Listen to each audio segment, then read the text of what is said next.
So I am using PDF. You are using PDF. चलिए, प्रकृति आप बताइए. तो 16 है टोटल. 16 है total.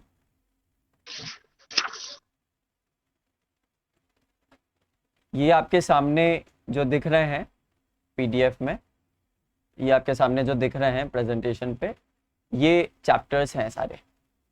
First is introduction, then electric current, then electric current in conductors.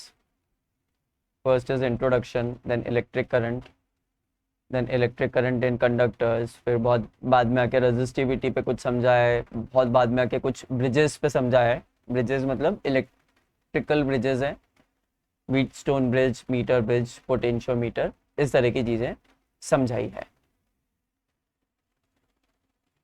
16 topics, जो ये पूरे के पूरे 16 टॉपिक्स हैं,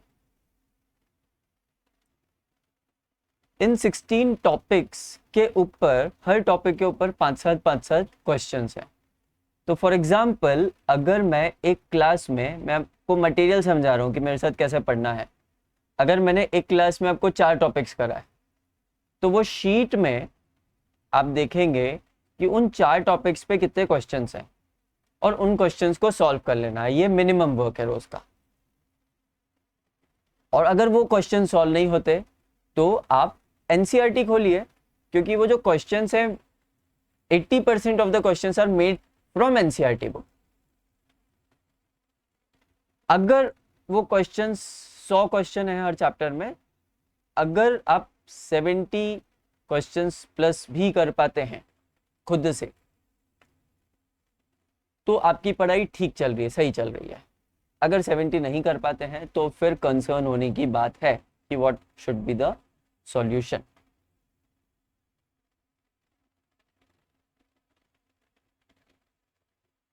तो पहली तो चीज हो गई कि ये एमसीक्यू शीट में क्या क्या चीजें हैं. फिर इसके फर्दर जाते हैं, जैसे जैसे क्लासेस खत्म होती है, एमसीक्यू शीट खत्म होती है, 3rd-4th क्लास से आप एनसीईआरटी का एक एक क्वेश्चन, वो इन टेक्स्ट हो या एक्सरसाइज के हो, ये आदत है कि नहीं करने की. 11th में जितने भी एनसीईआरटी में क्वेश्चंस थे सारे आते हैं आपको? बोलिए हाँ या ना. नहीं सारे. नहीं आते. क्यों नहीं आते?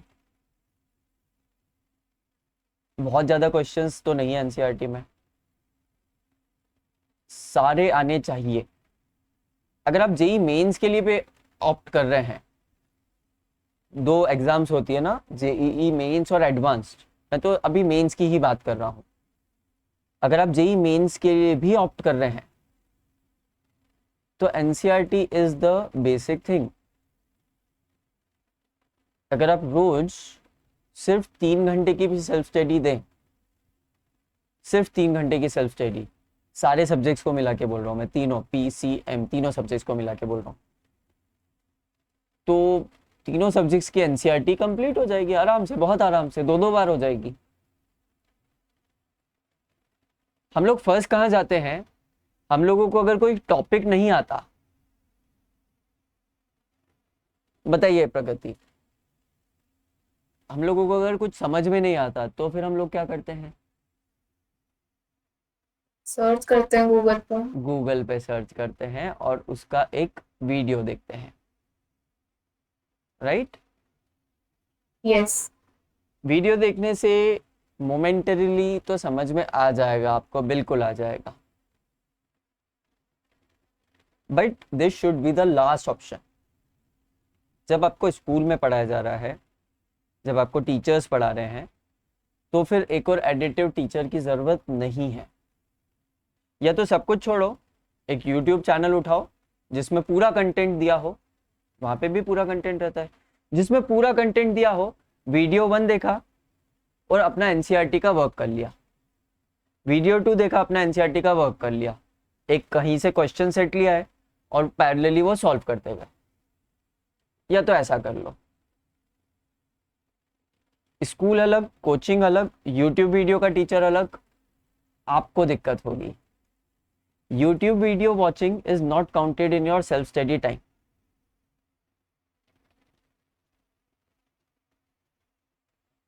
ठीक है, क्योंकि आप लोगों ने बोला मेरे को फ़ोन पे भी जेईई मेंस के लिए एस्पायर कर रहे हो, आप जेईई मेंस के लिए आगे बढ़ना चाहते हो, दैट्स वाई मैं इतना स्ट्रिक्टली बात कर रहा हूँ। सिर्फ 12th होती तो कोई बात ही नहीं थी, हंसते खेलते निकल जाएगी। बट आप लोग सब लोग बोले हो जेईई मेंस के लिए एम कर रहे हो, और मेंस के लिए एम करना मतलब कम से कम 50,000 के अंदर आपकी रैंक आनी चाहिए, तब एक डिसेंट कॉलेज मिल सकता है। टॉप 10,000 में तो आईआईटीज़ की तरफ जा सकते हैं, फिर एनआईटीज़ की तरफ जा सकते हैं, फिर एक दूसरे डिसेंट कॉलेजेस भी हैं, अच्छे खासे कॉलेजेस।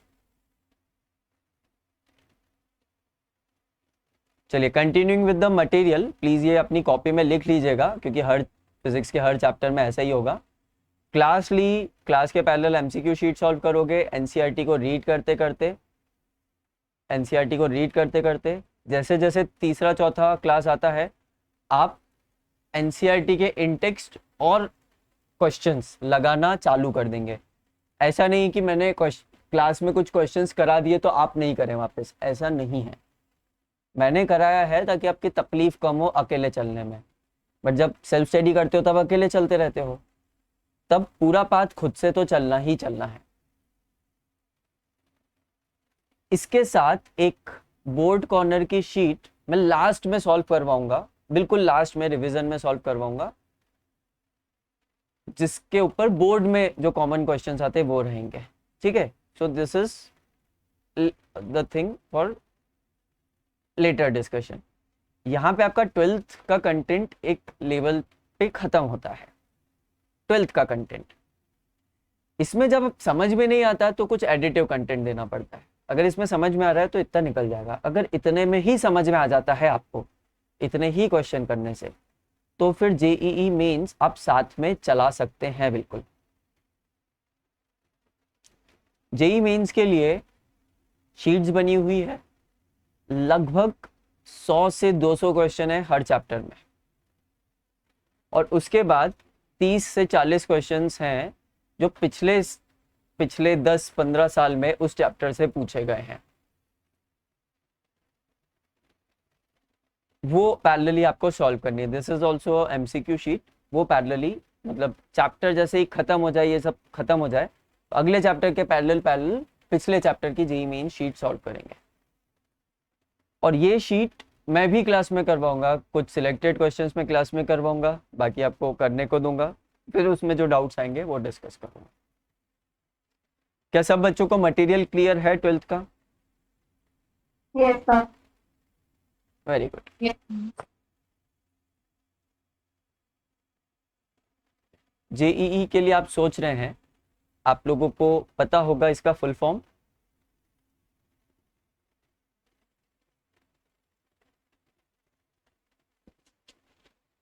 पता है what does JEE stands for?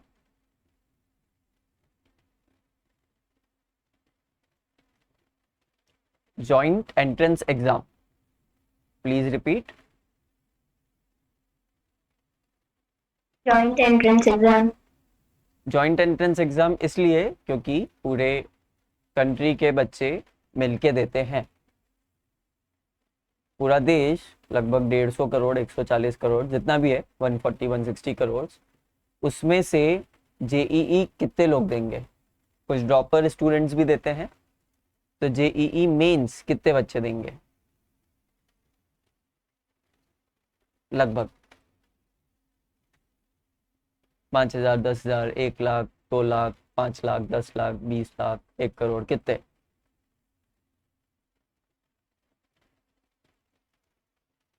लगभग 12 लाख के आसपास। 2-4 लाख ऊपर नीचे हो जाता है, पर 12 लाख के आसपास। जेईई मीन्स एक स्क्रीनिंग है, उसके थ्रू रफली 2 लाख स्टूडेंट्स को जेईई एडवांस के लिए अलाउ किया जाता है। जेई मेंस एक तरह की स्क्रीनिंग समझ लीजिए, उसके थ्रू वो लोग रिजल्ट भी देखते हैं। ऐसा नहीं है कि मेरिट बेसिस पे ये नंबर सेलेक्ट करते हैं कि 1 लाख 2 लाख 1.5 लाख, पर वो जो भी ऑर्गेनाइजर्स हैं वो नंबर्स के बेसिस पे भी आपको आगे बढ़ाते हैं जेई एडवांस्ड के लिए, और बोलते हैं कि जेई मेंस जिनने क्वालिफाई कर लिए। अब ऐसा नहीं है जिनने क्वालिफाई नहीं की वो इंजीनियर नहीं बन पाएंगे।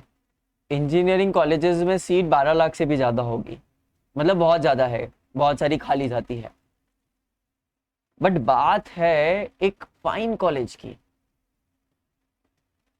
एक अच्छे कॉलेज की। अब अच्छे कॉलेजेस में आपने यही नाम सुना होगा,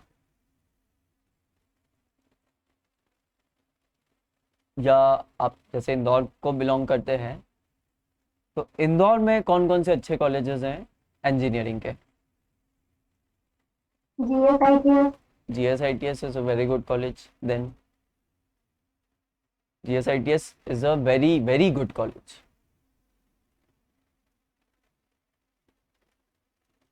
मतलब कुछ NITs को भी पीछे छोड़ दे मेरी नज़र में, तो बहुत ही अच्छा कॉलेज है। और सबसे बड़ी चीज़ आपके लिए बेनिफिट हो जाएगी कि इंदौर के इंदौर में है। देन उसके बाद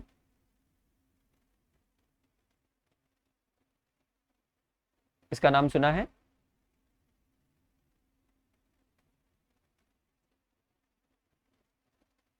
DAV जो यूनिवर्सिटी है, उसके बाकी कॉलेजेस की बात नहीं कर रहा मैं, पर उसके इंजीनियरिंग कॉलेज की बात कर रहा हूँ, IET। This is also a fine college, GS जितना अच्छा तो नहीं है बट एक अच्छा डिसेंट कॉलेज है। फिर इसके नीचे लिस्ट आती जाती है, चलते जाते हैं। जब रैंक आएगी जब हम लोग डिसाइड करेंगे कॉलेज, पर हम लोगों को ये समझना ज़रूरी है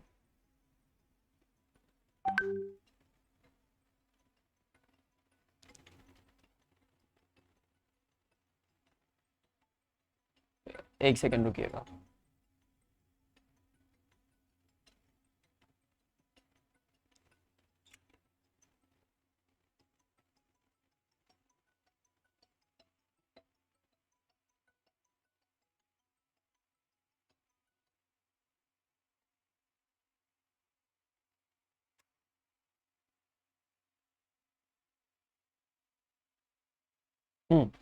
पर ये समझना ज़रूरी है कि एक डिसेंट कॉलेज में जाने के लिए हमको लगभग कितनी रैंक चाहिए।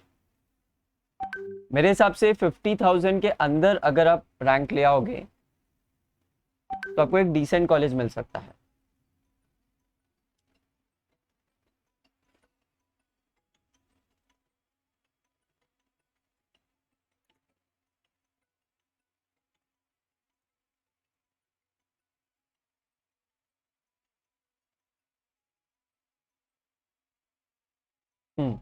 मेरे हिसाब से अगर 50,000 के अंदर एक रैंक ले आएंगे तो एक डिसेंट कॉलेज मिल सकता है। अब हमको कैसे पता चलेगा 50,000 के अंदर रैंक आ रही है कि नहीं? तो जो यहाँ पे टेस्ट लिए जाएंगे उसमें आपको बताया जाएगा कि एवरेज आपको इतने मार्क्स से ऊपर ट्राई करना है स्कोर करने का। दूसरा, आप मैथमेटिक्स के स्टूडेंट हैं, ये 12 लाख में आपका पूरा का पूरा स्कूल है। सपोज आपके स्कूल में 50 बच्चे हैं, तो आप ये रेशियो देख लीजिए, इस रेशियो को देख लीजिए, ये लगभग 5% से कम है। तो अगर आप अपने स्कूल में टॉप 3, और क्योंकि सेंट्रल एक अच्छा स्कूल है तो आप टॉप 5 या टॉप 7 में मान लीजिए, अगर टॉप 7 में कंटिन्यूअसली स्टैंड करते हैं तो आप 50,000 के अंदर हैं। अगर आपको पर्टिकुलर IIT या NIT ही चाहिए, IIT चाहिए तो एडवांस देनी पड़ेगी, 8-10 हज़ार के अंदर रैंक लाएंगे तो एक डिसेंट ब्रांच और एक डिसेंट कॉलेज मिल जाएगा IIT का, और 20-22 हज़ार के आसपास रहेंगे तो आपको NITs मिलने के चांसेस भी हैं। ठीक है, ये चीज़ें क्लियर है। इस रिगार्डिंग में और कुछ भी पूछना हो आपको तो पूछ सकते हैं, फिर हम लोग कोर्स चालू करते हैं हमारा। इन चीज़ों के संबंधित आपको कुछ और भी पूछना है तो पूछ सकते हैं, then will start our course. Mahi, इन चीज़ों के रिगार्डिंग आपको कुछ और पूछना है? No sir. आपको समझ में आ गया कि ये पूरा साल आपको लगाना पड़ेगा, तब 50,000 के अंदर बहुत कंफर्टेबली आ जाओगे, बट पूरा Yes, sir. साल लगाना पड़ेगा। तो मैंने अभी बताया था कि सिर्फ 12th बोर्ड का मटेरियल कहाँ ख़त्म होता है और जेई मेंस का मटेरियल कहाँ शुरू होता है। मैं आपको वापस बता दूं, जैसे अभी मैं चैप्टर 3 पढ़ा रहा हूँ, तो चैप्टर 3 पढ़ाने के लिए मैं कुछ 5 से 6 दिन लूँगा। चैप्टर 3 पढ़ाने के लिए मैंने 6 दिन लिए। अगर मेंस के लिए ऑप्ट करेंगे तो आपको 2 क्लासेस या 3 क्लासेस और मिलेगी इस चैप्टर में। उन 2-3 क्लासेस में क्या होगा, वही मटेरियल वापस से सॉल्व करवाऊंगा, मतलब आगे का मटेरियल सॉल्व करवाऊंगा और चीज़ें होंगी, कुछ पॉइंट्स एक्स्ट्रा बताऊंगा, पर वो पॉइंट्स ज़रूरी रहते हैं उन एमसीक्यूज़ को सॉल्व करने के लिए। कुछ छोटी मोटी शॉर्ट ट्रिक्स बताऊंगा जिससे आप जल्दी अप्रोच कर सकते हो। बट ये 6 दिन, 5 से 6 दिन तो कॉमन है सबके लिए। अब अगर सिर्फ 12th ऑप्ट करते हैं तो ये 6 दिन में आपका कंटेंट हो जाएगा, एक आध दिन में होमवर्क हो जाएगा, फिर अगला चैप्टर शुरू हो जाएगा, अगले चैप्टर की वापस से वही कहानी। तो सिर्फ जब 12th ऑप्ट करते हैं तो आपकी ओवरलैपिंग नहीं हो रही है। पर मेंस के लिए अगर आप ऑप्ट करते हैं तो मैंने एक चैप्टर पढ़ाया, फिर मैंने मेंस का मटेरियल दिया सॉल्व करने को, उसको सॉल्व कर रहे हो, तो अगले चैप्टर जब पढ़ाऊंगा उसके साथ 1-2 दिन 3 दिन तक वो ओवरलैप होता है। सिर्फ 12th की पढ़ाई आप 2 घंटे से 3 घंटे सेल्फ स्टडी में कर सकते हो। मेंस की पढ़ाई 3 से 4 घंटे की सेल्फ स्टडी लगती है रोज, फॉर ऑल द सब्जेक्ट्स। चलिए, प्रकृति आपको कुछ पूछना है? No sir. Anvesha? No sir. चलिए तो शुरू करते हैं आज का चैप्टर, करंट इलेक्ट्रिसिटी।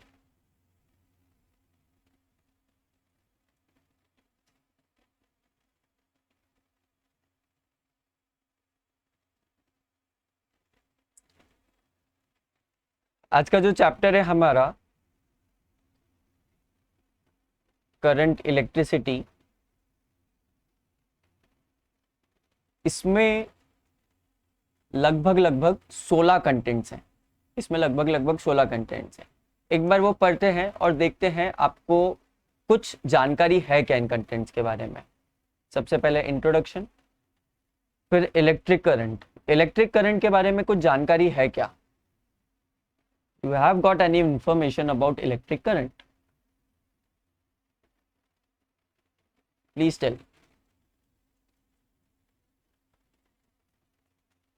है, बिल्कुल सही है। इलेक्ट्रिक करंट इन कंडक्टर्स, इसके बारे में कुछ जानकारी है क्या? कंडक्टर्स वर्ड सुना है पहले? बिल्कुल Yes, सुना। sir. ओम्स लॉ जानते हैं? Yes, sir. Yes sir. For 5th point, which is drift of electrons and the origin of resistivity. Drift of electrons के बारे में कुछ जानते हैं? नहीं, ज्यादातर बच्चे ड्रिफ्ट ऑफ इलेक्ट्रॉन्स के बारे में नहीं जानते। वैसे 10th में एक वर्ड था, 10th में आपके बीच बीच में सेक्शंस होते थे ना, मोर टू नो, ध्यान है? Yes. Yes, sir. I am talking about NCERT book. तो मोर टू नो सेक्शंस होते थे, उसमें से एक सेक्शन में ये ड्रिफ्ट वर्ड आया था। Then comes limitations of Ohm's law. क्या ओम्स लॉ के कुछ लिमिटेशंस पढ़े थे 10th में?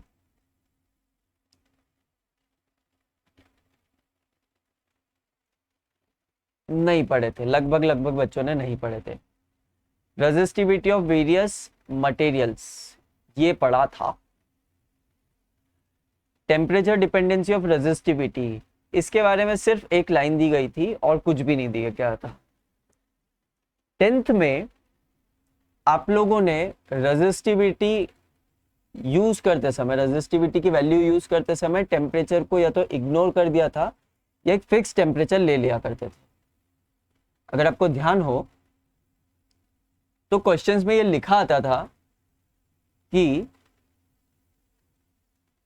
सिनेरियो बता देते थे इतना इतना करंट फ्लो हो रहा है इस मटेरियल में at T is equal to 20 degree centigrade, मतलब टेम्परेचर फिक्स मान लेते थे। तो इसको इग्नोर कर दिया था 3.8 को, बट यहाँ पे हम पढ़ेंगे। इलेक्ट्रिकल एनर्जी एंड पावर के बारे में थोड़ा पढ़ा था। कॉम्बिनेशन ऑफ रेजिस्टर्स के बारे में किस किस ने अच्छे से नहीं पढ़ा था, बताइए।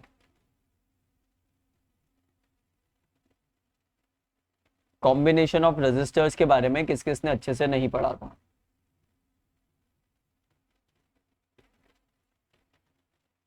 पढ़ा था?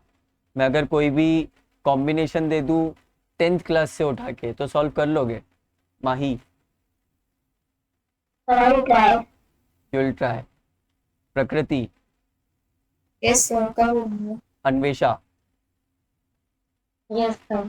चलिए, ये टॉपिक ऐसा है कॉम्बिनेशन ऑफ रेजिस्टर्स कि 10th में एनसीईआरटी बुक में थोड़ा सा है, बट 11th में जब आप आते हो तो टीचर एक्सपेक्ट करते हैं कि आपने कम से कम 20-30 क्वेश्चंस कॉम्बिनेशन ऑफ रेजिस्टर्स पे सॉल्व किए होंगे, डायग्राम और उसका इक्विवेलेंट सर्किट बना बना के ऐसा हम लोग एक्सपेक्ट करते हैं आपसे। अगर नहीं किए हैं तो आपको करने रहेंगे, और जब भी ये टॉपिक आए और नहीं हो रहे हैं तो बिल्कुल टीचर से पूछिए कि हमसे नहीं हो रहा है या अलग से बताइए हमको। टीचर आपको एक या तो वीडियो पोस्ट करेगा या लाइव क्लास लेके बताएगा। तो ये एक इम्पॉर्टेंट चीज़ है, क्योंकि यहाँ से आगे की चीज़ मिस होने लगती है। अगर यहाँ पे कमज़ोर पड़ गए तो आगे की चीज़ मिस होने लगती है। होपफुली हल्का फुल्का लिखते जाने अपने इंडेक्स में या अपनी कॉपी में। I am discussing the complete thing which we will do for the next 6 days, 6 to 7 days. Sales का EMF का फुल फॉर्म पता है किसी को? What does EMF stands for? Electromagnetic field, electromotive force. Electromagnetic field नहीं, electromotive force. एक बच्चे ने बोला इलेक्ट्रोमोटिव फोर्स, बिल्कुल सही, इलेक्ट्रोमोटिव फोर्स। यहाँ पे मीनिंग है electromotive force. Then internal resistance, और इंटरनल रेजिस्टेंस किसका? सेल्स का। सेल्स के अंदर के रेजिस्टेंस की बात कर रहे हैं, जिसकी आपको जानकारी नहीं होगी, इस साल दी जाएगी, बड़ी सिंपल सी जानकारी है। सेल्स इन सीरीज और पैरेलल। अरे आपने टॉर्च यूज किया है, ऑब्वियसली किया होगा। टॉर्च में जो सेल्स लगते हैं वो कुछ इस तरह से लगते हैं, एक के ऊपर एक। यस। और रिमोट्स या कुछ ऐसी डिवाइसेस रहती है, उनमें सेल्स आसपास में लगते हैं। तो सेल को लगाने का भी तरीका अलग अलग है। अगर आप लोग अभी इमेजिन करें अपनी डिवाइसेस जो आपने सेल्स की यूज की है, तो एक के बाद एक लगने वाले cells generally high power requirement devices में अप्लाई होते हैं, और आसपास लगने वाले cells generally low power requirement वाली डिवाइसेस में यूज होते हैं। Tell me a high power requirement device जो सेल से चलती हो।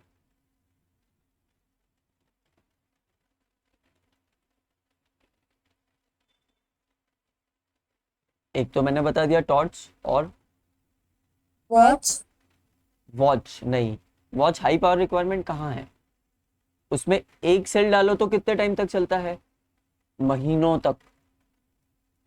पर टॉर्च को खुला कर चालू करके छोड़ दिया आपने तो एक दिन मुश्किल से। एलईडी टॉर्च होगा तो 3-4 दिन।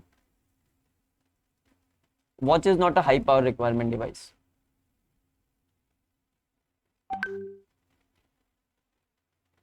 कोई सा भी इंस्ट्रूमेंट जिससे आवाज आती हो, साउंड प्रोड्यूसिंग इंस्ट्रूमेंट। जैसे आपका जो कीबोर्ड आता है, केसीओ कंपनी का कीबोर्ड आता है ना, क्या बोलते हैं उस चीज को? ऐसे हाथ चला के प्ले करते हैं, पियानो का छोटा रूप, कीबोर्ड बोलता हूं मैं तो। कीबोर्ड जो आता है, कंप्यूटर का Yes. कीबोर्ड नहीं, जो केसीओ कंपनी का जो म्यूजिक प्लेइंग कीबोर्ड आता है, उसमें एक के बाद एक लगते हैं सेल्स। तो यहाँ पे दो कॉम्बिनेशंस बता रहा हूं मैं सेल्स के, सीरीज और पैरेलल, वो डिस्कस किए जाएंगे। और उनसे किस तरह का आउटपुट निकलता है, किसमें पावर ज्यादा मिलता है, किसमें लाइफ ज्यादा मिलती है, किसमें पोटेंशियल ज्यादा मिलता है, किसमें करंट। पोटेंशियल और करंट तो एक ही तरह के हो गए, ओम्स लॉ ने बताया, पोटेंशियल बढ़ा तो करंट बढ़ा। तो किसमें पोटेंशियल ज्यादा मिलता है और किसमें रेजिस्टेंस कम लगता है, इस तरह की भी बात की जाएगी। तो ये नई चीज है आपके लिए। किरचॉफ्स रूल पढ़ा है कभी? आई थिंक नहीं पढ़ा होगा। Kirchhoff's rule, Wheatstone bridge, meter bridge, potentiometer, इन सब की बात की जाएगी। तो आप देख सकते हैं आपने कंटेंट में कुछ ना कुछ पढ़ रखा है। चलिए शुरू करते हैं हमारा चैप्टर, करंट इलेक्ट्रिसिटी। दो वर्ड्स हैं आपके सामने, इलेक्ट्रोस्टैटिक्स और current electricity. Can anyone differentiate between the two? मैं 2 मिनट में आ रहा हूं, सोचिए डिफरेंस।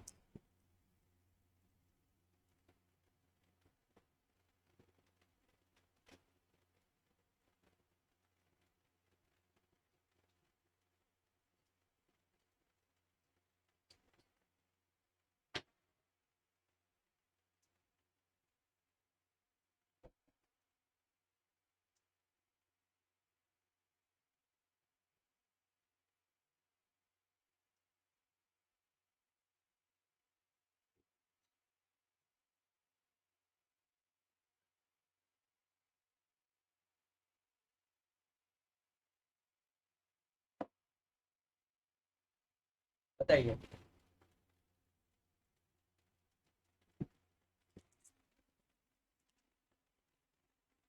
करंट इलेक्ट्रिसिटी मतलब फ्लो ऑफ चार्जेस, और इलेक्ट्रोस्टैटिक मतलब जब चार्जेस रेस्ट पे रहते हैं।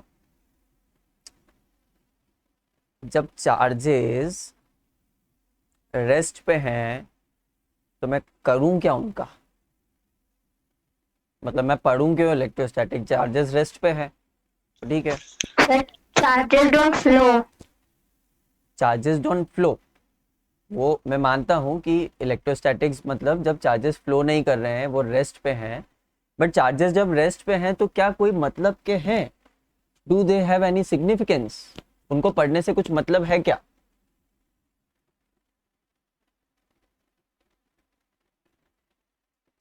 मतलब सिर्फ ट्रांसफर ऑफ इलेक्ट्रॉन, मतलब ट्रांसफर ऑफ चार्जेस, और उसमें करंट इलेक्ट्रिसिटी में फ्लो होते हैं। एनर्जी है वो, सॉरी, फॉर्म ऑफ एनर्जी तो है वो, फॉर्म ऑफ एनर्जी।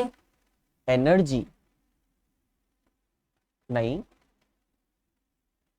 मतलब मैं बोल रहा हूं कि अगर मेरे पास दो रॉड्स है, एक रॉड से दूसरी रॉड पे चार्जेस फ्लो हो गए हैं, तो आप क्या बोलना चाह रहे हो? एनर्जी फ्लो हो गई है। Hmm, अच्छा, अगर आप बोल रहे हो फॉर्म ऑफ एनर्जी, एक सेकेंड के लिए मैं मान भी लूं, which form of energy is that?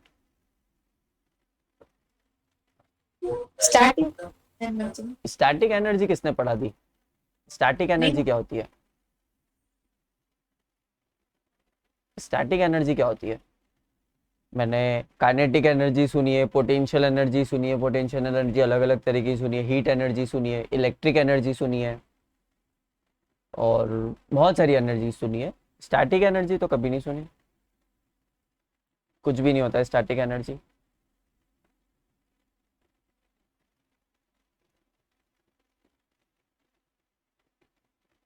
पूरा नाम होगा उसका इलेक्ट्रोस्टैटिक।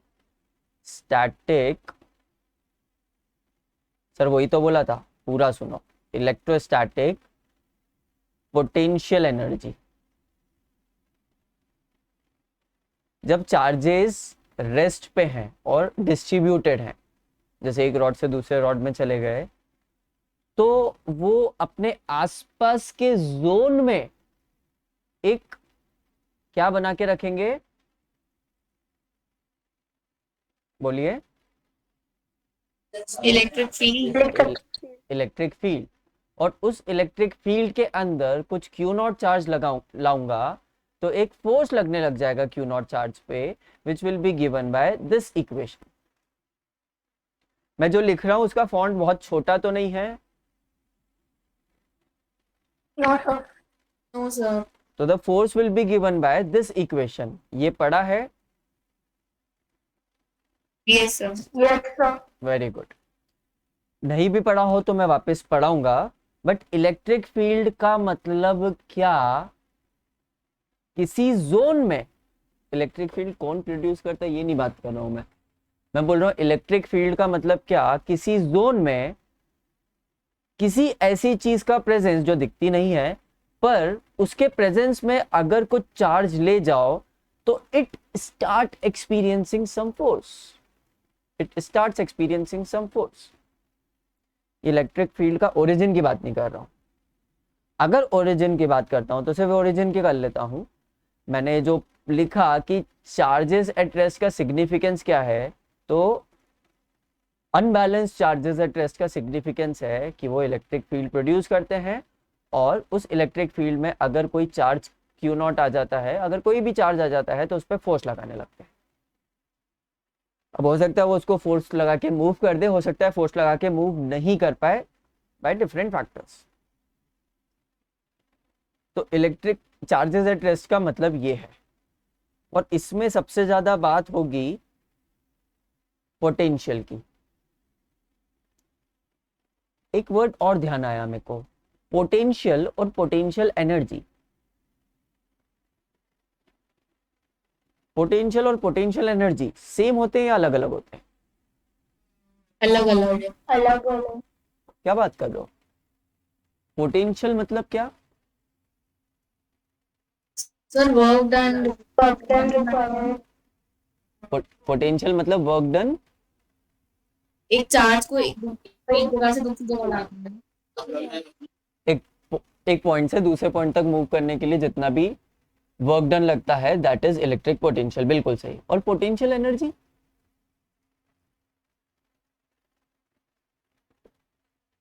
मतलब एक ऑब्जेक्ट जब हाइट पे होता है, that is gravitational potential energy. There are n types of potential energy. मेरी बात सुनो, एक ऑब्जेक्ट जब एक हाइट पे होता है और वहां से उसको छोड़ते हैं तो उसमें थोड़ी थोड़ी काइनेटिक एनर्जी आ जाती है और वो बढ़ती जाती है। ये हम लोगों ने 9th में और 11th में पढ़ा। बट उसका पूरा नाम है gravitational potential energy. Potential word meaning का मतलब है कुछ स्टोर्ड, कुछ एबिलिटी। जब मैं इस पेन के ये पॉइंट को थोड़ा सा खींचता हूं, जैसे मैं रबर बैंड को पकड़ के खींचता हूं, तो उसमें कौन सी एनर्जी स्टोर होती है? जब मैं किसी इलास्टिक को पकड़ के खींचता हूं तो उसमें कोई सी एनर्जी स्टोर होती है? होती है या नहीं होती है? होती है। Tell me the name. उसका नाम भी पोटेंशियल एनर्जी है। उसका नाम आप इलास्टिक पोटेंशियल एनर्जी बोल सकते हो, या आपको टेक्निकली अच्छा साउंड करना है तो आप उसको स्ट्रेन पोटेंशियल एनर्जी बोल सकते हो। क्या ये वर्ड सुना है आपने? No sir. No sir. 11th में मैकेनिक्स में सुना है स्ट्रेन पोटेंशियल एनर्जी? तो स्ट्रेस और स्ट्रेन। हाँ, स्ट्रेस और स्ट्रेन वाला strain, change in length upon original length वाला स्ट्रेन। सुना है ना? होती है एक ऐसा भी किया होगा कि एक स्ट्रिंग है, उस पे मैंने ब्लॉक लटका दिया, तो बताओ इस स्ट्रिंग में स्ट्रेन पोटेंशियल एनर्जी कितनी है? करा है। Very good. तो सबसे पहले तो अपने दिमाग में ये क्लियर कीजिए, कुछ बच्चों को होगा भी, कि पोटेंशियल एनर्जी बहुत सारे टाइप्स की होती है। बहुत सारे टाइप्स की होती है, जिसमें से सबसे ज्यादा जो लोग बात करते हैं वो ग्रेविटेशनल पोटेंशियल एनर्जी की बात करते हैं। Which is due to the separation of two masses, दो मासेस के बीच में जो गैप होता है और उसके कारण एक ग्रेविटेशनल फोर्स लगता है एक दूसरे को अट्रैक्ट करने के लिए, वहां पे ग्रेविटेशनल पोटेंशियल एनर्जी दिखती है और उसके डिफरेंस की बात करी जाती है हमेशा, एब्सोल्यूट की बात रेयरली कोई करता है। पर पोटेंशियल एनर्जी के और भी बहुत सारे टाइप्स हैं, उसमें से एक टाइप, मेरी बात समझिएगा, उसमें से एक टाइप कहां से जनरेट होता है, अगर एक हाइड्रोजन एटम है, हाइड्रोजन एटम का न्यूक्लियस में क्या कौन कौन होता है अन्वेषा? एक प्रोटॉन। सिर्फ एक प्रोटॉन? क्या बात करो, न्यूट्रॉन नहीं होता?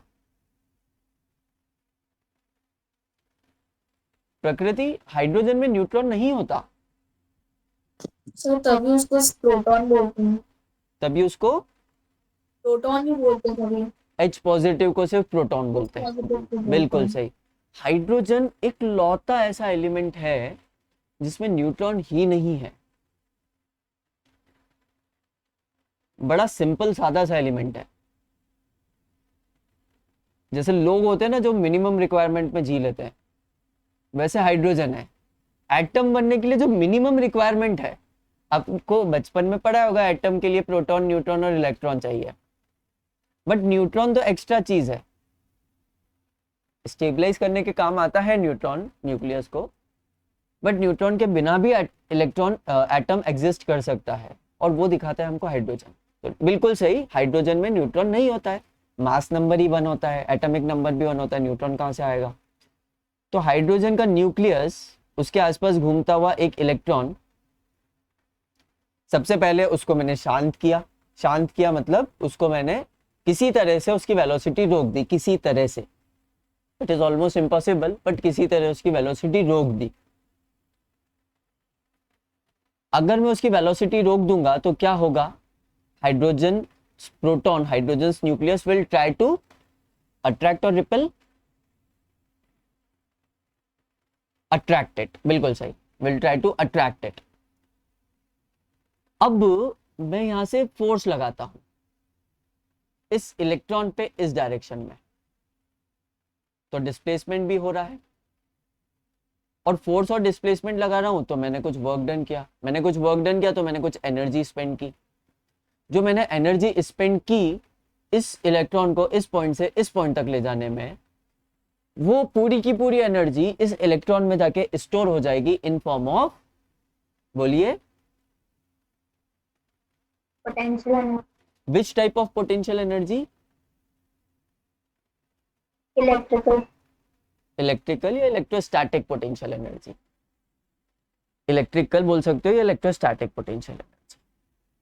तो चलिए, मैंने इलेक्ट्रोस्टैटिक्स पूछना था, मैंने वो पूछ लिया। आप सबको कुछ कुछ पॉइंट्स आते हैं, बहुत अच्छी बात है, तो करंट इलेक्ट्रिसिटी पढ़ने में कोई दिक्कत नहीं होगी।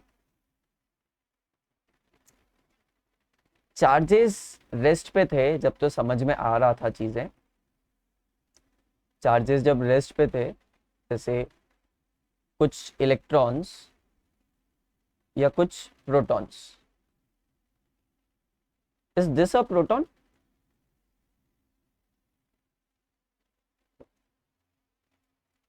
Yes sir. Is this a proton? Mahi, ये नो सर। अच्छा, is this a proton? Electron है किसी ई इलेक्ट्रॉन होता है या ई माइनस इलेक्ट्रॉन होता है? ई ई माइनस माइनस। तो कोरा ई क्या होता है? ई का मतलब ऐसा पार्टिकल जिसपे 1.6 इंटू 10⁻⁻19 कूलम का चार्ज हो।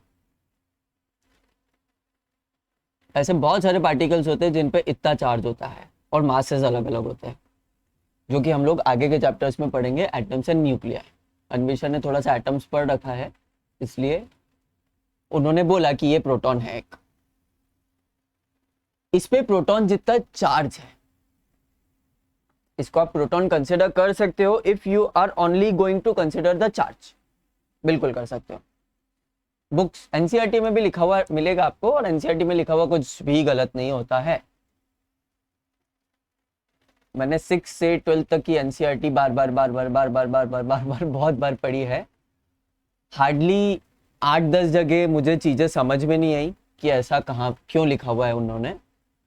पूरी 6th में भी कुछ कुछ पॉइंट समझ में नहीं आए, 12th में भी, पर पूरी सारी एनसीईआरटीज में 8-10 जगह मेरे को चीज़ें समझ में नहीं आई। और वो मेरे को पता नहीं कि वो गलत है कि उनका मीनिंग अलग है, वो कुछ और समझाना चाह रहे हैं, मैं कुछ और समझ रहा हूँ। तो आप लेके चल सकते हैं कि एनसीईआरटी में लिखी हुई कुछ चीज गलत नहीं होती है। एनसीईआरटी में लिखी हुई कुछ चीज गलत नहीं होती है। ऐसी एक कोई पुस्तक है आपके पास, you have got a book in which is very concised, बहुत कम पेजेस हैं, बहुत कम कंटेंट है और सब कुछ सही लिखा हुआ है और सारी एग्जाम्स का वो रूट होता है। तो अगर आप अच्छे स्टूडेंट हैं तो पूरे साल में कम से कम 10 बार एनसीईआरटी को पढ़ लेना, कम से कम 10 बार एनसीईआरटी को पढ़ लेना और हो जाएगा। आपका करिकुलम ही ऐसा है कि आप रिवीजन के टाइम पे एक एक बार रीडिंग करेंगे तो पढ़ लेंगे। माही 10th की एनसीईआरटी कितनी बार पढ़ी थी? 2 बार। 2 बार में 10th में तो समझ में ही नहीं आती है। समय मिले तो अभी 12th में हो, करंट इलेक्ट्रिसिटी एक बार रीड करना। Hardly it will take an hour, hardly.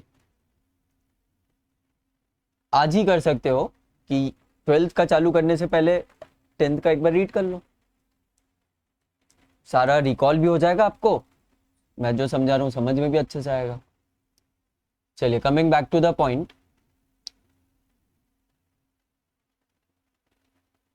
अगर एक इलेक्ट्रॉन है और एक प्रोटॉन है, इसको मैं ऐसे मार्क कर दूं, इसको मैं ऐसे मार्क कर दूं, अगर एक इलेक्ट्रॉन है एक प्रोटॉन है, वो मूव कर रहे हैं, अगर वो मूव कर रहे हैं, आपने फील्ड का तो फंडा पढ़ा ही है, वो जब मूव कर रहे हैं तो उनकी फील्ड लाइंस भी मूव कर रही है। तो उनके आसपास का जो जोन है, उनके आसपास का जो जोन है, that is experiencing changing field lines. Electric current क्या होता है? जब चार्जेस मूव करते हैं तो इलेक्ट्रिक करंट होता है। अरे पर होता क्या है? इलेक्ट्रिक करंट एक फिनोमेना होता है, इलेक्ट्रिक करंट एक फिनोमेना होता है which is generated by changing electric field lines. Because there are changing electric field lines, because there are changing electric field lines, so there are some outputs of that. और वो हम हमारे कमरे में आसपास देख सकते हैं। हम उन चेंजिंग इलेक्ट्रिक फील्ड लाइन को यूज करके एक लाइट जला सकते हैं, फैन चला सकते हैं, कूलर चला सकते हैं, लैपटॉप चला सकते हैं, बहुत सारा कुछ कर सकते हैं, बहुत सारा कुछ कर सकते हैं। तो current electricity basically moving charges है और मूविंग चार्जेस पॉजिटिव भी, नेगेटिव भी हो सकते हैं, पॉजिटिव भी हो सकते हैं। नेगेटिव मूविंग चार्जेस भी हो सकते हैं, पॉजिटिव मूविंग चार्जेस भी हो सकते हैं। ठीक है, लिखिए अपनी कॉपी में, charges in motion constitute an electric current. Charges in motion constitute electric current.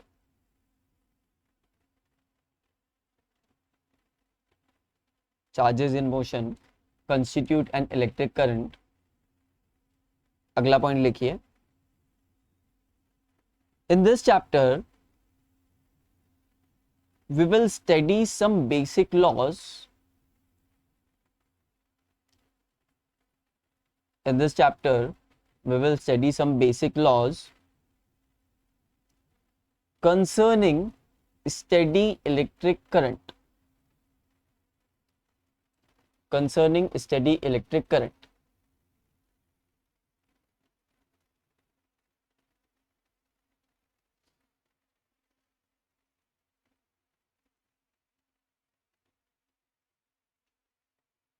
लिखा?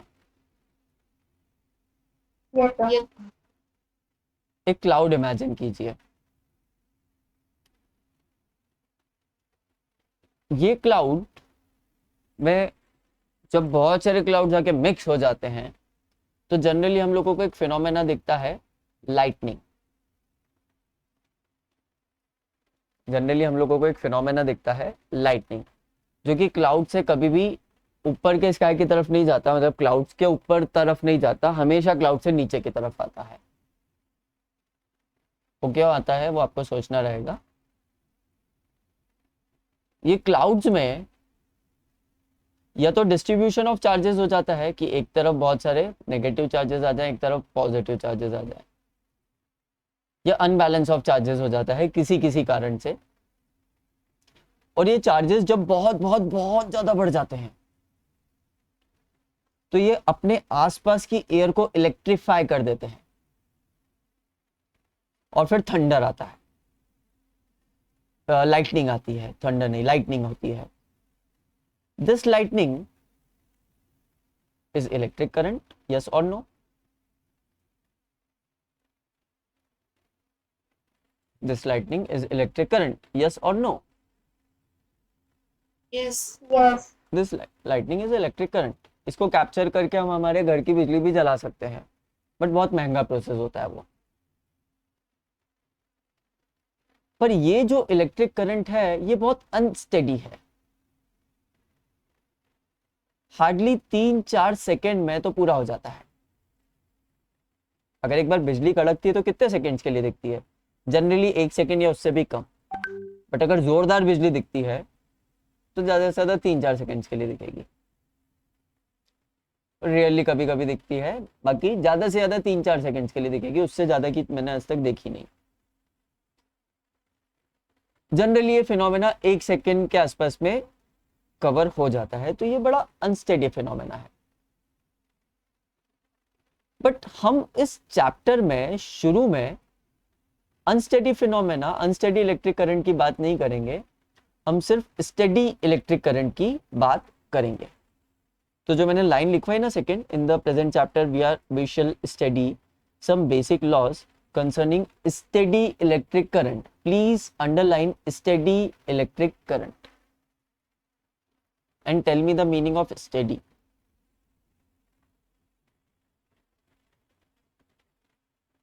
Steady word का meaning बताइए।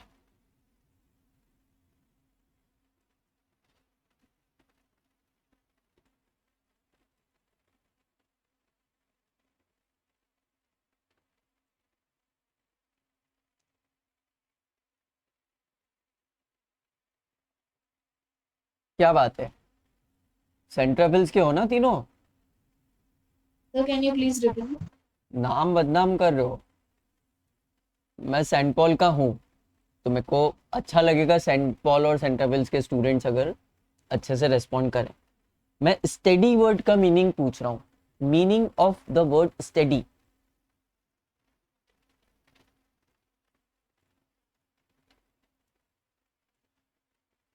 कंटिन्यूअस रेट पे, In control. कंटिन्यूअस रेट, और एक बच्चे ने तो बोला in same control, rate. Same rate. कुछ कुछ तूने तुक की चीज बोली, बट मुझे ऐसा क्यों लग रहा है कि तूने नेट का सहारा लिया। नहीं सर, नेट चल ही नहीं रहा, मैं हॉटस्पॉट से ले। नेट चल ही नहीं रहा तो तू मुझसे बात कैसे कर रही है? सर और मम्मी के हॉटस्पॉट से चला रही। चलिए, सेम रेट ज़्यादा बेटर है। इन कंटिन्यूअस में बहुत सारा डिस्कस करना पड़ेगा मेरे को, बट सेम रेट अच्छी चीज़ है, सेम रेट अच्छा वर्ड है। रेट का मतलब क्या?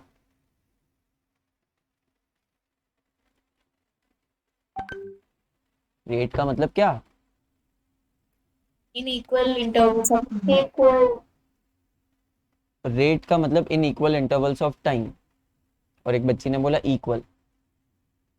अन्वेषा समझ में आ रहा है ना? आज आप कुछ बोल नहीं रहे हो, यस सर। समझ में आ रहा है सब कुछ? हाँ। Very good. रेट का मतलब अगर मैं जनरल लैंग्वेज में बोलूं तो भैया टमाटर का क्या भाव है, टमाटर का क्या रेट है। तो कोई भी क्वांटिटी है कोई भी क्वांटिटी है उसको पर यूनिट किसी दूसरी क्वांटिटी, क्वांटिटी 2, उसको पर यूनिट किसी दूसरी क्वांटिटी के साथ करा जाए और दूसरी क्वांटिटी को यूनिट करा जाए तो कुछ सेंस निकल के आता है। जैसे टमाटर का भाव पूछा मैंने, रेट ऑफ टमाटोज और रेट ऑफ मैंगोज और rate of anything, general language में जो बात करते हैं, रेट, भाव, कॉस्ट नहीं, भाव, मतलब 30 रुपीज पर केजी या 20 रुपीज पर केजी। आपने एक बार रेट पूछ लिया, उसके बाद आप मन में कैलकुलेट कर सकते हो मेरी जेब में इतने पैसे इतने लेने हैं तो फिजिबल है कि नहीं लेना, और वो ले लेते हो उतना। भाव पूछते हो, आप जाके ये नहीं बोलते हो कि सब लोग मिडिल क्लास है, कोई भी जाके ये नहीं बोलता है कि 5 किलो टमाटर बांध देना, कितने पैसे हुए, दे के आ गए, राइट। सब लोग रेट पूछते हैं पहले। वैसे ही फिजिक्स में रेट का मीनिंग है, यहाँ पे रेट के लिए, यहाँ पे रेट के लिए किसी भी क्वांटिटी को पर यूनिट दूसरी क्वांटिटी और दूसरी क्वांटिटी टाइम आ जाती है generally, most of the cases में। जैसे डिस्प्लेसमेंट का रेट, डिस्प्लेसमेंट का रेट क्या होता है Mahi? What is the rate of displacement, change of displacement? Rate of displacement क्या होता है? मीटर पर सेकंड पर। और कोई? Sir velocity. आपने मीटर पर सेकंड बोला, आप सही रास्ते पे जा रहे थे, but you didn't grasp my question. आप पिकअप नहीं कर पाए मैं क्या पूछना चाह रहा हूं। Rate of displacement velocity, rate of velocity acceleration. What is the rate of transfer of energy?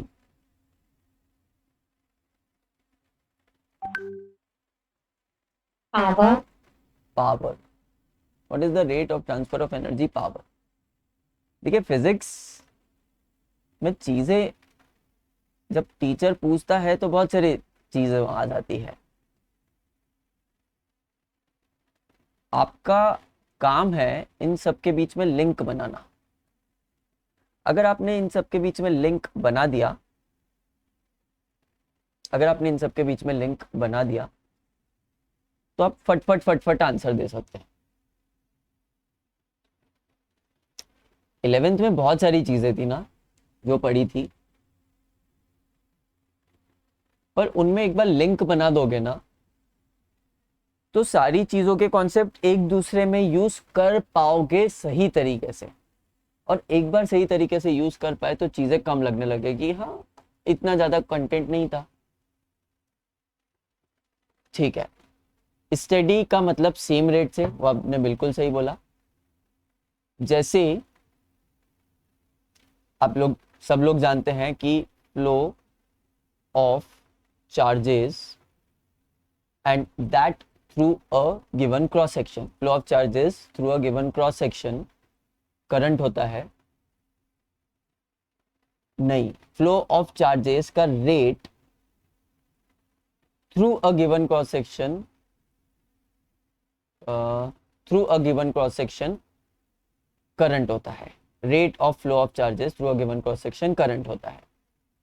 अब ये रेट कभी ज्यादा चार्जेस जा रहे हैं, कभी कम चार्जेस जा रहे हैं, और चार्जेस इमेजिन नहीं कर पा रहे तो एक टैप को इमेजिन कर लीजिए, कभी तेज पानी आ रहा है, कभी कम पानी आ रहा है, कभी तेज पानी आ रहा है, कभी कम पानी आ रहा है।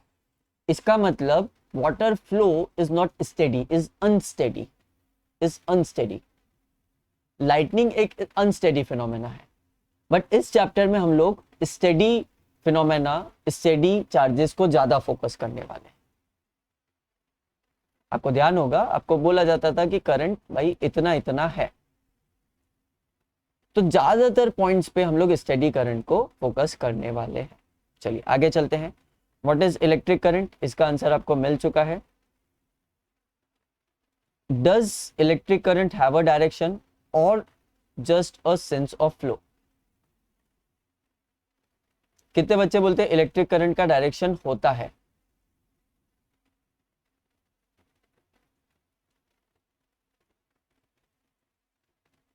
कितने बच्चे बोलते हैं इलेक्ट्रिक करंट का डायरेक्शन नहीं होता?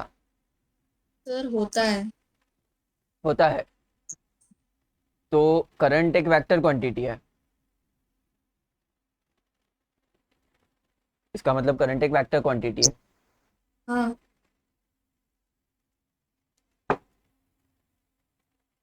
अगर करंट एक वेक्टर क्वांटिटी है तो वेक्टर की मैथमेटिक्स मतलब वेक्टर का अलजेब्रा फॉलो करना चाहिए करंट को। जैसे अगर मैं किसी पार्टिकल पे फोर्स लगाऊं 3 न्यूटन्स का, और इस डायरेक्शन से भी फोर्स लगाऊं 4 न्यूटन्स का, और अगर दोनों के बीच में एंगल 90 डिग्री है, तो मेरे को नेट में फोर्स कितना मिलेगा?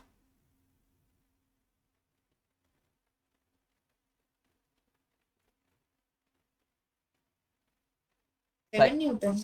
अरे 5 न्यूटन्स ना। Triangle of vector addition 4 newtons, हाँ 3 न्यूटन्स, पाइथागोरस थ्योरम लगाई 5 newtons. This is the resultant. ये आपने under root r1² plus r2² plus 2r1 r2 cos theta recall कर पा रहे हो? नहीं तो वेक्टर की एक अलग से क्लास ले लूंगा। वेक्टर्स नहीं आता तो 12th में दिक्कत आएगी, नहीं आता तो मेरे को बता दो, मैं अलग से क्लास ले लूंगा। तो आप क्लास ले लेना। क्लास ले लेना माही की। और सर आती है मतलब। प्रकृति को आता है। माही एक मैसेज छोड़ दीजिएगा मेरे को, तो मैं आपकी जल्दी से क्लास प्लान कर दूंगा। Okay sir. पर हम लोग बात ये कर रहे हैं कि फोर्स अगर इधर से 4 न्यूटन इधर से 3 न्यूटन, अगर इधर से 4 न्यूटन इधर से 3 न्यूटन, तो नेट में निकलेगा 5 न्यूटन। पर करंट में भी ऐसा होता है क्या? एक वायर से 3 एम्पियर्स आ रहा है, एक वायर से 4 एम्पियर्स आ रहा है, तो 7 एम्पियर्स निकलेगा या 5 एम्पियर्स निकलेगा? 7 एम्पियर्स निकलेगा। हम लोगों ने पढ़ा था पैरेलल सर्किट्स में 5 एम्पियर्स नहीं निकलेगा। मतलब करंट वेक्टर अलजेब्रा तो फॉलो नहीं करता।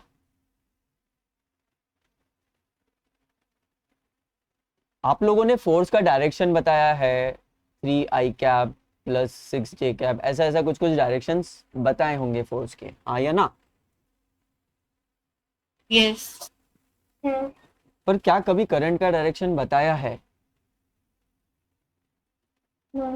अरे बताया है। कब बताया है?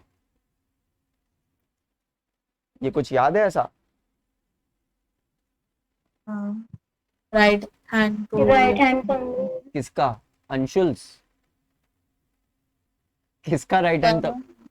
किसका right hand rule? Fleming's? Fleming's right hand rule, Fleming's left hand rule, motor, generator, yes. this is the direction of current, this is the direction of field, this is the direction of motion, ऐसा ऐसा कुछ कुछ कुछ कुछ पढ़ा है। दिक्कत यहाँ से आती है, 10th में हम लोग आपको वेक्टर्स अच्छे से नहीं समझा सकते थे, हमारी लिमिटेशन है। हम लोग अभी तक मतलब टीचर लोग अभी तक ऐसा तरीका नहीं निकाल पाए कि 6 से ही वेक्टर्स के बारे में बताया जाए। मुश्किल नहीं होता है, वेक्टर्स अलग होता है, बट क्योंकि वो अलग है इसलिए उसको स्ट्रेच करते करते करते करते 11th तक ले आते हैं, और 11th तक बच्चे को आदत पड़ जाती है अलजेब्रा, स्केलर अलजेब्रा की। तो जब उसको बोला जाता है कि एक वेक्टर है 3i कैप और एक वेक्टर है 4j कैप, तो इसका आंसर होगा, मैग्नीट्यूड का आंसर आएगा इसका 5, तो बच्चा हाँ ही नहीं कर पाता क्योंकि उसको आदत हो जाती है। आपकी गलती नहीं है, पर सॉल्यूशन तो निकालना पड़ेगा। तो सॉल्यूशन एक ही है वेक्टर्स का, कि जितनी स्केलर्स की प्रैक्टिस की थी उसके कंपैरिजन में वेक्टर्स की प्रैक्टिस कर लीजिए। माही, अन्वेषा और प्रकृति, लास्ट ईयर वेक्टर्स के कितने क्वेश्चंस करे आपने? सर जितने एक्सरसाइज में थे। जितने एनसीईआरटी में थे ज्यादा करने चाहिए। आप समझ पा रहे हैं मेरा पॉइंट? एक मैथमेटिक्स होती है जो स्केलर्स पे होती है, जो आपने 6th से 10th तक भरपूर सॉल्व की, रात दिन एक करके सॉल्व की, आरडी शर्मा लगाई, ये लगाया वो लगाया, सब कुछ सॉल्व किया। एक चीज होती है वेक्टर्स, जो कि आपको अभी मैथमेटिक्स में होगा, मैथमेटिक्स में पलट के देखेगा, चैप्टर होगा एक वेक्टर्स। तो 11th में समझा दिया और 12th में आपको प्रैक्टिस करा रहे हैं, तो 11th में ही आपको प्रैक्टिस कर लेनी चाहिए। कोई बात नहीं, साइड में अपनी कॉपी में लिख लीजिए, जितना जल्दी हो सके कहीं से भी, जितना जल्दी हो सके कहीं से भी आप कम से कम 200 क्वेश्चन सॉल्व करेंगे वेक्टर्स पे, कम से कम। तो होगा क्या कि स्केलर कैलकुलेशन आपके दिमाग में बहुत अंदर तक घुस चुके हैं, ऑलमोस्ट सबकॉन्शियसली घुस चुके हैं, और वेक्टर्स अभी बिल्कुल सरफेस सरफेस पे। हर एक क्वेश्चन कराने के लिए मेरे को समझाना पड़ेगा। अरे अगर मैं ऐसा लिखूं 3x + 4y, तो इसको 7xy नहीं लिखते हो ना, नहीं लिखते हो ना। पर अगर मैं लिखूं 3i + 4j, तो आपकी इच्छा होती है 3i + 6j, तो आपकी इच्छा होती है कि इसको ऐड कर दूं मैं, क्योंकि स्केलर से ये चीज नहीं आ सकती, ये आप अच्छे से समझ चुके हैं। आउट ऑफ प्रैक्टिस वो वेक्टर्स की इतनी प्रैक्टिस हो नहीं पाई, और वेक्टर्स के बिना मैं क्या करूंगा, मैं हैंडीकैप्ड हो जाऊंगा समझाने में। तो वेक्टर्स इस साल प्रैक्टिस करना है जल्दी से जल्दी, आपके अगले 15 डेज में ये टास्क होना चाहिए। अन्वेषा, आपको मैंने पहले भी बताया था, आपका कुछ हुआ है इस पे? नहीं सर। तो बहुत ही बुरी बात है। अरे 12th में जो क्वेश्चंस रहेंगे उसमें वेक्टर्स का ही तो तड़का लगा के मैं मेंस के क्वेश्चन बनाऊंगा, क्योंकि मुझे पता है सब लोग बच्चे वेक्टर्स मिस करते हैं, मैं या कोई भी टीचर। आपको पूरा का पूरा कॉन्सेप्ट पता होगा, बट क्योंकि वेक्टर्स में वहां पे थोड़ा सा पूछा है उनने ज्यादा, इसलिए आप कर नहीं पा रहे हैं। तो run an extra class for vectors बिल्कुल चलाऊंगा मैं, but don't wait for that. मैं बिल्कुल चलाऊंगा क्लास, 1-2 दिन में कुछ बच्चे और आएंगे, 4-5 बच्चे हो जाएंगे, इकट्ठा वेक्टर्स की क्लास चला दूंगा अलग से, या रोज के वीडियोस पोस्ट कर दिया करूंगा आधी आधी घंटे के, वो अलग अलग से देख सकते हैं with some work material. But ये टॉपिक कहीं से भी पढ़ो, मटेरियल चाहिए मुझसे मांगो, नेट से लो। यहाँ पे आपका यूट्यूब की हेल्प आ सकती है, यहाँ पे आपकी यूट्यूब की हेल्प आ सकती है। इलेक्ट्रोस्टैटिक्स में नहीं आएगी, क्योंकि इलेक्ट्रोस्टैटिक्स या करंट इलेक्ट्रिसिटी तो मैंने भी पढ़ाया, स्कूल के टीचर ने भी पढ़ाया, फिर वीडियो की हेल्प क्यों चाहिए? बट यहाँ पे आपकी आ सकती है, क्योंकि अंशुल सर बोल रहे हैं कि कुछ दिनों में चालू करेंगे। हो सकता है वो सिर्फ वीडियोस भेज दें हमको, तो क्यों ना हम आज से ही कुछ कुछ छोटा छोटा 15 मिनट का सेशन निकालिए, 15 मिनट का वीडियो देखा, 15-20 मिनट प्रैक्टिस की, अगले 15-20 दिन में आपका पूरा वेक्टर्स दुरुस्त हो जाएगा। पूरा वेक्टर्स दुरुस्त हो जाएगा तो आप एक अच्छे लेवल पे आ जाएंगे उसको करने, और वेक्टर्स कोई बड़ी बात नहीं है। 10th तक का अलजेब्रा बड़ी बात लगता था क्या? बड़ी बात लगता था क्या? नहीं, वेक्टर अलजेब्रा भी बड़ी बात नहीं है। चलिए कंटिन्यूइंग विद द थिंग। कोई थका तो नहीं मेरे जितना? माही, थक गए क्या? ना सर। आज तो कैसे बोलेंगे थक गए? Anvesha, no sir. अन्वेषा तो थक गई होगी, बड़ी आलसी लड़की है वो। प्रकृति? सर 3 बजे अभी केमिस्ट्री की भी क्लास है। अच्छा, हाँ सर। 3 बजे केमिस्ट्री की भी क्लास है, मतलब कॉमन केमिस्ट्री जाते हो। अच्छा मेरे को ये तो बताओ कि माही और प्रकृति कौन कौन सा सब्जेक्ट अटेंड करना चाहते हो यहाँ पे, मतलब डेमो क्लास किस किस चीज़ की लगवाऊँ? माही और physics and math. Physics and maths, और केमिस्ट्री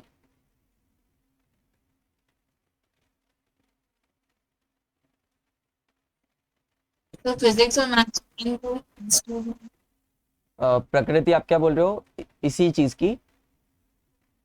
तो फिजिक्स और मैथ्स हाँ केमिस्ट्री भी चलेगी। मतलब जो कॉन्सेप्ट ट्यूटोरियल्स है वहाँ पे आपके पास ऑप्शन है 1 सब्जेक्ट, 2 सब्जेक्ट और तीनों सब्जेक्ट ज्वाइन करने का।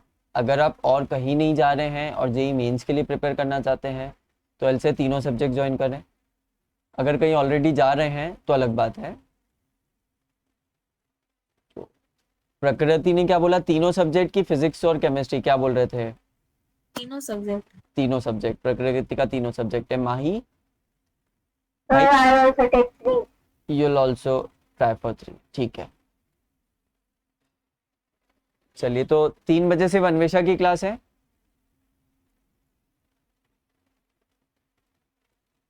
ओके तो यहाँ पे मैं ब्रेक करता हूँ आज की क्लास को।